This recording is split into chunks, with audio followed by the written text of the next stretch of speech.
we are going to talk about how to do word problems that involve division of fractions. One thing to remember is that a lot of times you can think of the problem as if it had whole numbers instead of having fractions. Then it won't be nearly so difficult to do. If I said, let's look at this first one. Mia has 1/4 bag of dog food left. She has 6 dogs to feed. If she splits the dog food evenly between the 6 dogs, how much will each dog get? If you're taking notes, you may pause the video to copy down that problem and also to copy down total, number of groups, and number in each group.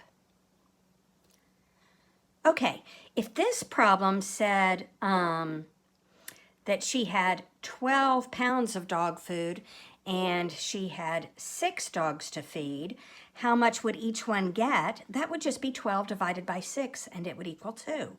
You'd know how to do that. But what we have to do in this kind of problem, we have to look at what's the question, how much will each dog get? We have to look at what information do we know. This is still part of understanding the problem. 1/4 bag of dog food and 6 dogs.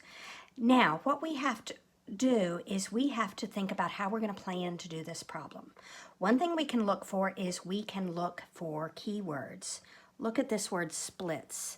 Splits talks about dividing and splits evenly. That's going to give us a hint that we need to divide. Let me look at some other things besides the keywords that will help you know what to divide.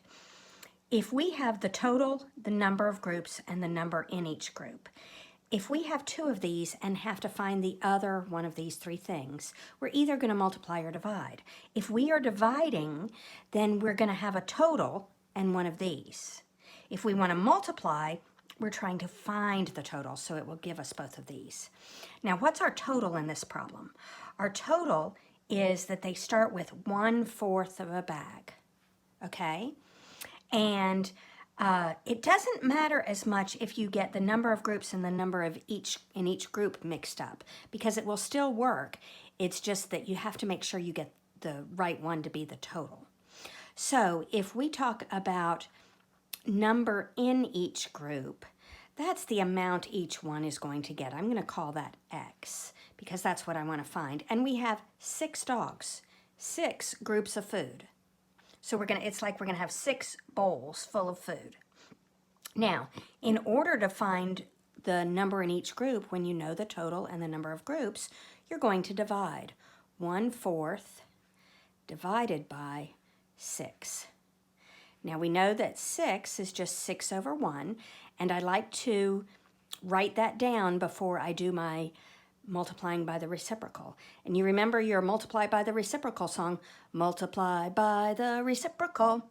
So you're going to say 1/4 times 1/6, and that is going to give you 1/24.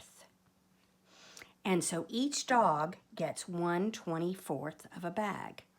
Now, in the problem-solving method, we always go back and check to see if we've answered the question and to see if our answer makes sense.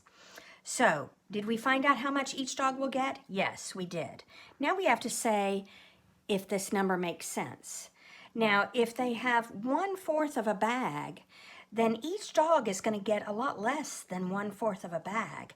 And we know 1/24 is splitting the pieces into lots bigger pieces. 24 different pieces will be a lot smaller pieces than 4 different pieces. So we can tell this is a good bit smaller than our total that we started with. And so our answer makes sense.